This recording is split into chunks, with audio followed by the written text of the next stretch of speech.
Bismillahirrahmanirrahim. Assalamualaikum warahmatullahi wabarakatuh.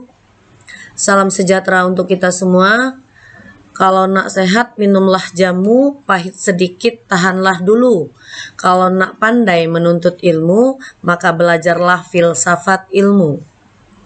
Presentasi tugas kuliah saya pada saat ini adalah subtema ciri-ciri pemikiran filsafat.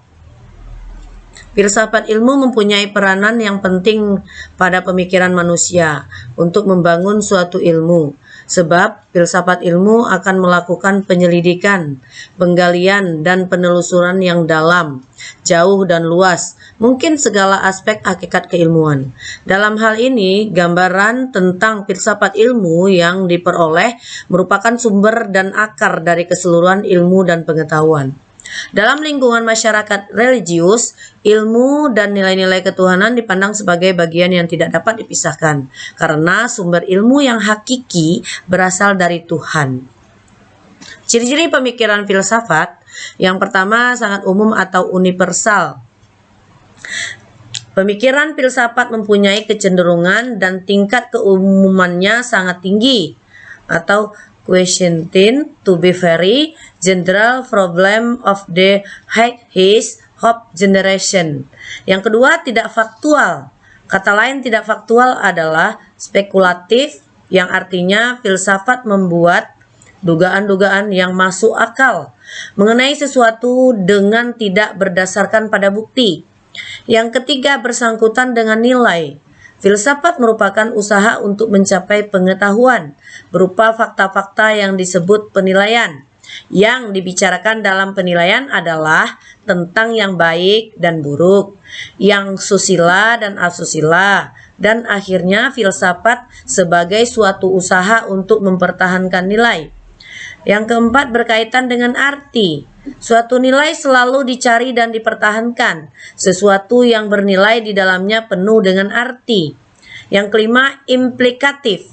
Pemikiran filsafat yang baik dan terpilih selalu mengandung implikasi atau akibat logis. Sebagai perangkat berpikir seorang filosof adalah yang pertama, analisis. Dalam filsafat merupakan rincian istilah-istilah atau pernyataan-pernyataan dalam bagian-bagiannya sehingga kita dapat melakukan pemeriksaan atau makna yang terkandung. Yang kedua, sintesis. Merupakan upaya mencari kesatuan dalam keberagaman. Maksudnya mengumpulkan suatu pengetahuan yang dapat diperoleh. Dalam bidang filsafat terdapat beberapa metode sebagai berikut. Yang pertama, metode kritis, yaitu dengan menganalisis istilah dan pendapat dengan mengajukan pertanyaan secara terus-menerus sampai hakikatnya yang dinyatakan. 2. Metode intuitif, yaitu dengan melakukan introspeksi intuitif dengan memakai simbol-simbol. Yang ketiga, metode analisis abstraksi, yaitu dengan jalan memisah-misahkan atau menganalisis di dalam angan-angan, dalam pikiran, hingga sampai pada hakikat ditemukan jawaban. Terima kasih, sekian presentasi saya pada saat ini. Kalau ada kata-kata yang tidak pada tempatnya, mohon maaf yang sebesar-besarnya. Wabillahi taufik wal hidayah. Assalamualaikum warahmatullahi wabarakatuh.